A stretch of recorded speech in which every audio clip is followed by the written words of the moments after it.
Thank you so much for all being here. I think it's really exciting to have representation from all of the major social media, not all, some of the major social media platforms. And I think we're in a really interesting space, and it's talking about sort of the next wave. We're in a position where we're starting to see social media spend particularly overtake traditional channels, particularly Meta. We're seeing really, really high investment. And that's a global trend. And I think it's a really interesting place for us to be from an advertising perspective. So I might start with you, Sarah. What are your best recommendations on how agencies and brands can better leverage influencers, which from a B2B space, I think we naturally always think B2C. So why don't we start with B2B? Thank you. So I think I mentioned that I was a recruiter, but I don't know if I mentioned that I work for our advertising or marketing solutions sector. So just wanted to put a full stop on that. But you're right. We are typically labeled as B2B, being, the largest B2B professional platform, but we also play in that high value consumer space. So when we think about influencers on LinkedIn, which is not the first thing that comes to mind when you think about our platform, my recommendation would be to think about the role of the channel and how your target audience likes to engage on that channel. I think on LinkedIn, our members are coming there to be more productive, to be more successful, and any influencer that really taps into that mindset is going to have great success. And whether that be leveraging, thought leadership of your greatest asset, which is your people, your executives, your employees, or brand ambassadors and influencers that you're working with, you can really tap into thought leadership ads, or even look at non-employee posts. So how do you actually leverage someone that isn't a part of your business to really drive that authentic and emotive connection as well? And ultimately think about the format. Video, I think we all know is the strong driver of engagement. On LinkedIn, we know that it's 20 times more shares when it comes to video assets. So I would just say really think about the role of the channel and how your target audience engages on that channel. Yeah, definitely. I think, Alex, from a TikTok perspective, I think brands particularly struggle with how do you leverage brand content that often is a creative agency giving you a TVC to repurpose. How do you see influencers and the role for TikTok? Right. So influencers and creators are fundamental to the success of TikTok. And through the past year, I've seen many brands and agencies working more and more with our TikTok creators, both micro creators as well as big influencers on the platform.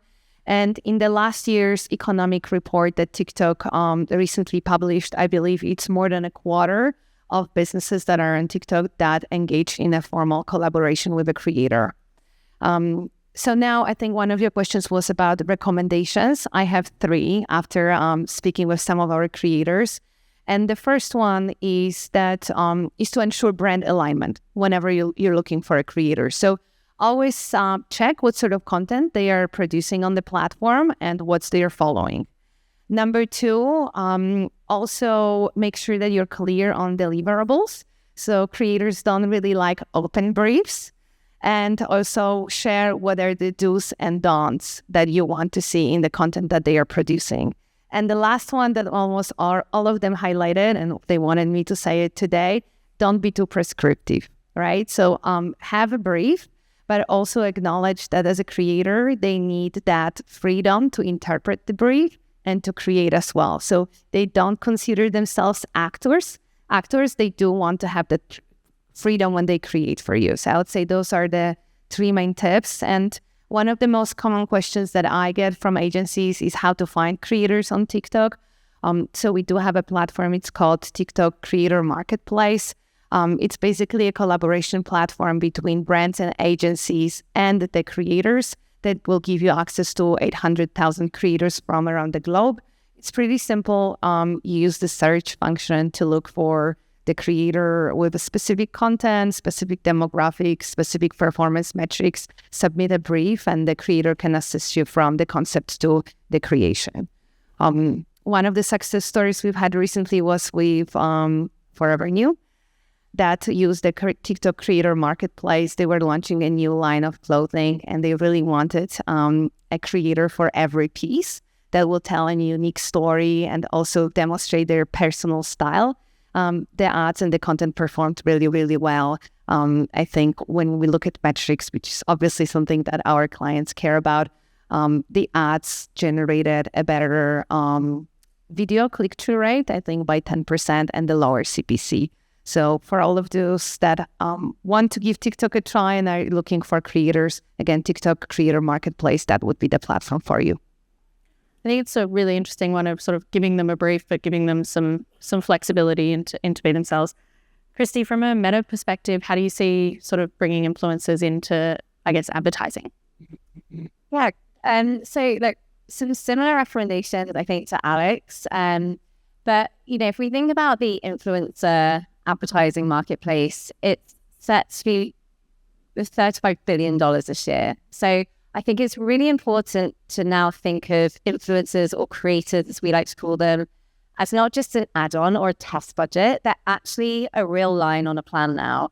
And if you think about the way that you consume media as a consumer, scrolling through your social media channels, it's very much that user-generated content. I'm sure we're all following influencers and creators here. So think about the way that you're discovering new brands, that you're consuming content, that you're buying new brands. It just marries up to putting them on the plan. And a couple of other recommendations. So in a similar way, authenticity is absolutely key. So like, people don't buy from creators because they're selling to them. You don't see creators giving you a sales pitch.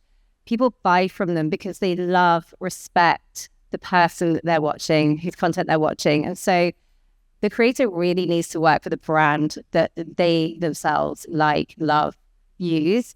So that's really, really important. And equally, giving the creative freedom, putting the trust in that creator is really important too.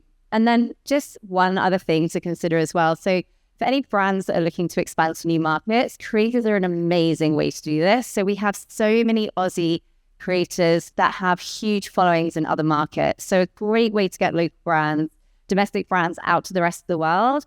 And in the same way, finding creators in new markets that can then bring your product to new markets as well. So a few extra ones there. Amazing. I think it's a really interesting one around expanding and how we use them. Evan, from your perspective with Snap, how are we expecting to see over the next 12 months, do you think brands leveraging traditional ad content versus user-generated, whether that is from their audience and engaging authentically, as Christy said, or is it whether it's influencer content or creator content themselves? How do you see that evolving? I think in the grand scheme of things, UGC/influencer content marketing is going to be a must. We already sort of see it now off the back of a lot of the stats, a 50% decrease in CPCs, 50% increase in engagement as well. It's obviously where millennials are heavily swayed in terms of kind of making key decisions as well. So quite frankly, as the tip of the spear, without it, effectively from a sort of a direct response sort of standpoint, you will not be set up optimally if you do not have UGC running your back and across Reels, across TikTok, even across the likes of sort of Snapchat as well. So if it's not there, it's not 100% of the job done from a creative perspective. And Dee, from a Pinterest perspective, obviously curated content's the heart of the platform. Do you see the same thing? Absolutely. I just want to ask a question to the audience, actually. Is anyone surprised to see Pinterest on a panel talking about created content? Rather than me. I'm glad we're sitting together. Is anyone surprised? Because I get this question all the time. Like, don't be shy to raise your hand.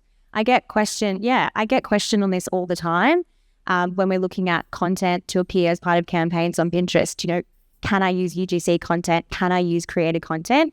Spoiler alert, the answer is absolutely yes. And using a combination of both brand and created content is the secret recipe. So can keep that one for later. But I think the point of differentiation about the Pinterest user experience versus some of these other wonderful platforms is that people don't necessarily come to Pinterest to follow an individual that they find. They're not kind of, following someone and repeatedly looking at that profile. They're there to find ideas and inspiration. So they'll find a specific idea or pin it, as we say, and save that idea. So some of the most popular or some of the best creators on the platform, they don't have a ton of followers, but on the content that they're creating, they have millions and millions and millions of views. And the ones that are, performing the best are the ones that have really honed in on their craft, whether that be, cooking or fashion or beauty or restyling their home. And I'm just going to double down on the commentary that you made around authenticity. The ones that are showing up to the platform in a really authentic way, really sharing their ideas and their passion points with a really strong purpose are the ones that are doing the best.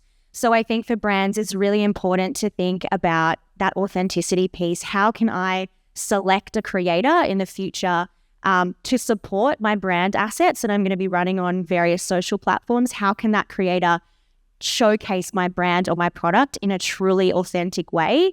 Because we know that authenticity obviously, helps to drive relevancy. And I think, relevancy is a secret recipe to driving, purchase decisions. So authenticity is super key. I wonder if you'd add in there too, that authenticity piece is so important because the followers of that influencer or of that creator or thought leader, if you don't show up in that way, the fallout is not only going to be bad for the influencer or the creator, but also for the brand as well. Totally. And the bigger the brand, the bigger the fallout. The bigger the influencer, the bigger the fallout. So that's why it's so key for all stakeholders within that piece. Totally. I was just going to say, and I think especially for younger generations, like Gen Z, Gen Alpha, I'm scared of them. But like they can smell a rat from a mile away. They can tell when it's fake and when it's forced. So yeah, completely agree. Yeah, I think it's a really interesting one. If we think about, I like the, bigger the influence, bigger the fallout. But if we think about measurement from a brand perspective, I think it's on the top of absolutely everyone's mind. We're really starting to see a push in econometrics and MMM and things. If we're, as agencies, talking to our clients and to the brands that we work with around how to get it on to be part of the plan rather than a test and learn, what does measurement look like from an influencer perspective? Is it different? Anyone want to jump in first? Chrissy? Yeah, I can jump in. So look, I think firstly, just getting on the plan, like proving the value, all of us we've done the research, third parties have done the research. There are enough stats out there and data points that you can showcase to your clients to get this on a plan. And when it comes to measurement, I mean, at Meta, we feel like it's part of your overall measurement strategy, right? And the good thing about creators is they can fall at any part of the funnel. So from brand down to hardcore DR, there's a place for a creator in every single point of that funnel. So look, it's really about bringing it into your overall measurement strategy. And, there are a few extra tweaks that you can do. So things like buzz lift, which I just love because I've never had the opportunity to run a buzz lift before. But looking at, the uptake in conversation, you've got vanity metrics, you've got your followers and your comments. But I think really it comes down to, what are the desired business outcomes for your clients and how can you measure that as you would any other advertising campaign that you're running? From a LinkedIn perspective. Jump in, like. Yeah, you can go ahead. I would almost step back a little bit and think, you touched on it, Chrissy, when you talked about, dedicating budget to influencer. Like back 2014, 2016, it was, do we have 20K left? Fuck, let's just put on an influencer. Whereas now it's front and center on media plans and strategies. So I would almost go, when we talk about the measurement, I would think that influencer almost needs to be its own channel now versus just like a sub channel. That's just something that came to my mind. I don't know how to solve it, so good luck with that. But I also think more tactically, influencer and social, we aren't measuring it in the same way. When we talk about social, we might be talking about reach and impressions, but when we're talking about influencer, it could be engagement. And they're just not apples to apples. So I think that when we are working with our partners or with our clients, we really need to understand, well, what's moving the needle for the business? And let's actually get on the same page as that and then start talking in those metrics, because that's when you really start to prove the value. And from a LinkedIn perspective, we're a different kettle of fish when it comes to B2B. This isn't one-to-one, it's usually one-to-many, and it's buying groups, and the sales cycles are much longer. So when it comes to influence and influencer, it's never been more important than ever to be leveraging people that drive that authentic connection. The influence is a great way to do that. So yeah, that's some thoughts from my perspective. And I will give you two practical examples that I always share with media agencies that are part of our program. First and foremost, on TikTok, you can use the content created by influencer or creator as a Spark ad. So Spark ad, this is a native solution to TikTok where you can use the content created by creator on their organic profile and then repurpose these for advertising solutions. And then again, similar to what you said, now we're talking about measurement for advertising as a whole. And obviously, you can look at community engagement metrics, which are still important for some of the brands. So those would be the likes, shares, and comments. Or you can look, let's say, at the bottom of the funnel metrics, such as purchases. So that's option number 1 on TikTok. Option number 2 are discount coupons, and that can probably be applied to any platform. Let's say you can allow a discount that a creator will share with their audiences. An example over here is Indy Clinton, who's one of the biggest creators on TikTok, and she collaborated with the company called Bondi Boost. So November, December last year, she created this video, Get Ready With Me, where she was talking about the Bondi Boost products, so the hairbrush or hairspray. And at the end, she dropped the discount called Indy50. And the brand was able to attribute the sales that came from TikTok as a channel to decide if obviously this campaign was successful or not. So 2 examples, again, using Spark Ads, so sparking the original organic content from a creator, or discount codes. That's what we've seen working pretty well. So it sounds like really it's how do we consider it within our wider measurement framework, but there are some key metrics that need to be linked back to business metrics to make sure that we're actually pushing further and delivering for our clients. Dee, from an e-commerce perspective, we think about measurement. What about shoppable content? How does that start to come in not only for brands, but also with influencers? I love talking about this shoppable content. It's been a massive focus for our business, particularly after, since the last 18 months. We've got a new CEO, global CEO in place, has a big e-com background. So there's been a significant shift in what we've been focused on in terms of launching a ton of new ad products, which are very performance and shopping focused. And we now have more than half of our audience coming to the platform confessing that they're there to shop, which is super exciting. I think one of the things that we're teasing out at the moment, though, is really making careful considerations for the way that we align certain types of content to different stages of the funnel. And one thing that we're seeing on Pinterest particularly, which is super interesting, is the way that UGC content and creator content is really shifting consideration. So as an example, thinking about, these amazing celebrity ambassadors, amazing content to, drive awareness, get my attention, create hype. But maybe me as a consumer, I might not necessarily connect with or resonate with Hailey Bieber or Meryl Streep. I'm going to give some extreme examples. But then let's use some really amazing shoppable ad formats. Retarget me, be really clever, come back. I've seen your ad, I've seen your product, I'm excited. I'm now going to retarget me with that amazing shoppable ad format, but this time with some incredible video from a creator who potentially walks, talks, looks a little bit more like me. They're, demonstrating how to use a product, showing how to use that product as part of my skincare routine, proving efficacy of the product, showing how it's relevant to me in my life in that particular moment. And I'm probably going to be pushing that buy now button so much more than if I'd only seen that Meryl Streep creative. So we're really excited to see, the way we can layer different types of creative from brand all the way through to UGC to help drive purchase for clients. I think it comes back to, Evan, your point at the start, where historically we've probably thought about creators, influencers really top of funnel. And I think when we're thinking about how it comes to life now, it really actually is driving those bottom of funnel results as well, I think, which is really, really fascinating, and how we can bring that to life. Yeah, I think it's our battery. That's what. Absolutely. I think one of the really sort of interesting things that I've seen over across the sort of Snapchat, at least working with a number of advertisers who I'm very confident of working with the likes of your platforms as well. UGC being a type, because we also talk about a lot of influencers who have got a really, really sort of big following as well. And now in the vernacular, we're starting to talk about micro influencers, and now nano influencers has sort of come to the forefront as well. And something that really blew my mind was a meeting with the team at Eucalyptus, specifically Pilot, and they were using some what seemed to be at the time UGC content. It seemed to be a podcast of people talking about it, almost kind of like an advertorial on said podcast.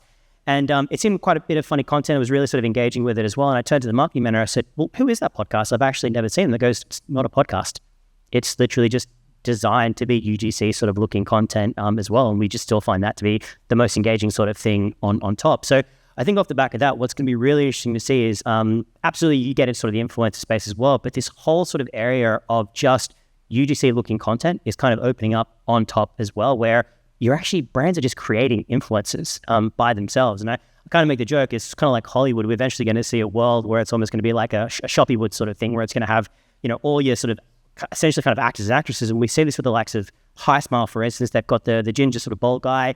We see it with Elite 11. We see it with sort of the likes of Meshki as well. They've got brand faces and sort of brand names as well. And, they're being just as authentic because they are producing their brand. That they sort of work for them as well. But they speak with such authenticity and love because they genuinely just love the brand and just want to be their authentic selves in loving that brand as well.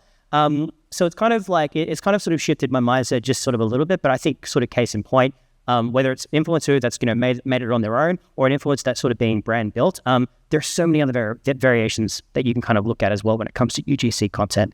Yeah, I think it's really fascinating to think about influencers who are built by brands. Yeah. So it's a really fascinating space, and I think things that are going to continue to go. On that, I think if we run across the room to finish up around the predictions for the next 12 months, if we think about social and influencer, the next wave, what are you really excited? What do you think is going to be a big thing? I think the atom influencers or something like that, but basically community content integrated within e-commerce heavy spaces. So I wouldn't be surprised to see, Shopify opening up a feature that allows for video review testimonials and getting a discount off the back of that as well. It's going to be very, very community driven, and that's going to be the authentic thing, because rather than just like several influencers, you're going to see several hundred people all leave their own sort of version of their review of sort of said product. So big moves in the e-commerce space for sure. Awesome. I would say number one is that more brands and agencies will be working with creators. We're already seeing a growth in that space. Number two, UGC is going to continue growing massively. Such an interesting space for any brand. A story comes to my mind that I recently heard. There was a creator that was posting organically about shopping at Woolies. Genuinely had the love for the brand, and Woolies noticed that as well.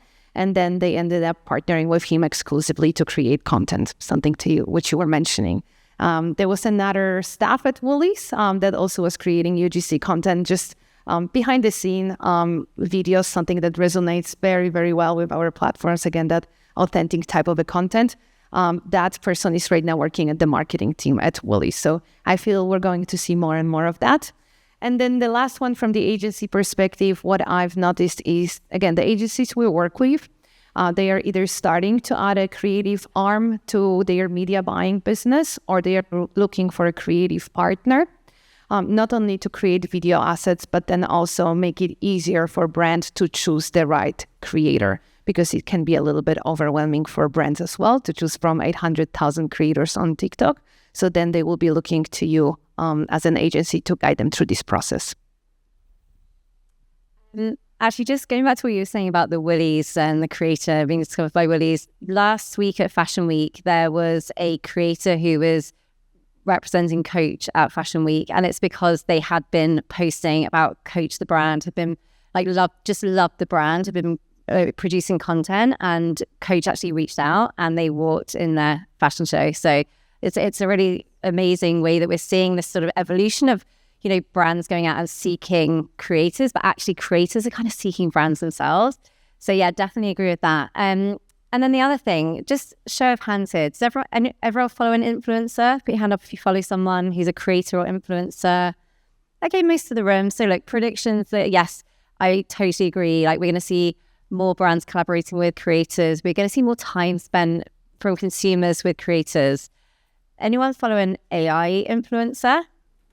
All right, yeah, a few people. So look, it is a growing trend. And, there are influencers out there who are totally generated by AI. Their content is AI. There's an influencer called Michaela Souza who has over 2 million followers, all completely AI generated. And in 2019, she was named by Time as one of the 25 most influential people on the internet. So Look, it's a really interesting space and definitely one we're seeing growing. But I did read a really interesting article by the MD of the Australian Influencer Marketing Council the other day, where he was predicting that actually AI influencers aren't going to take over the humans. So I'll just leave you with that. That's not my prediction. But yeah, interesting space to watch. Unless they're using Springboard, I hear. And I would think more from your perspective, because there's a lot of you in the room, in terms of my prediction, is I think we're going to see a lot more of the CEO influencers because of the impact that they can have on every part of your business or on your client's business, whether that be to bringing in employees or retaining employees or the share price of your business. You are influential, all of you are, and you absolutely have a voice that you can leverage. Full stop. Right. Well, I'll finish up with something that I'm super excited about, is diversity by design. I think we pride ourselves at Pinterest being, a really positive and inclusive corner of the internet. And we have diversity by design at the core of what we think about when we're thinking of, improving the user experience on our platform. So having things like search by skin tone or search by hair pattern, or more recently, we've launched an AI-driven technology, body type ranges, which I'm not going to talk about. I know there's lots of AI chat today. But all of these features are really there to make sure that people are being able to receive or find personalized content that's more of a true reflection of who they are as diverse and unique individuals. So I truly think that it's a responsibility for all of these platforms on the stage today to really be responsible for redefining representation online for everyone. So as much as I'm so excited to see AI content creators, I'm also really excited, and I'm predicting that there might be improvements made in technologies and AI used in the way that content is served and the way people can search for content to hear from content creators from diverse voices. And again, super important for younger generations to come. Yeah, definitely. Must have. That's that. I actually, there is a lot of work being done in that space, which is so good to see. So I referenced AIMCO earlier. I know they're working with all the industry bodies, and I do think we're going to see more regulation as well around creators. And yeah, really good point. It's always the way, as it gets more popular, we'll see more regulation as needed. Is there any questions from the audience for our wonderful panelists? Very often, do you get all of them on stage together? They update again. Yeah. I try to make sure that the sponsored ad, whatever it is, whichever platform you're using, make sure you're making people aware that you are actually paying for that content. I'm really curious. Snapchat. Why am I here? It's really, really short. Look, took a bit of a dip in 22, really figured out our DR and performance. Obviously, our Q1 earnings were really, really rock solid. The biggest growth we came was actually in the SMB space as well.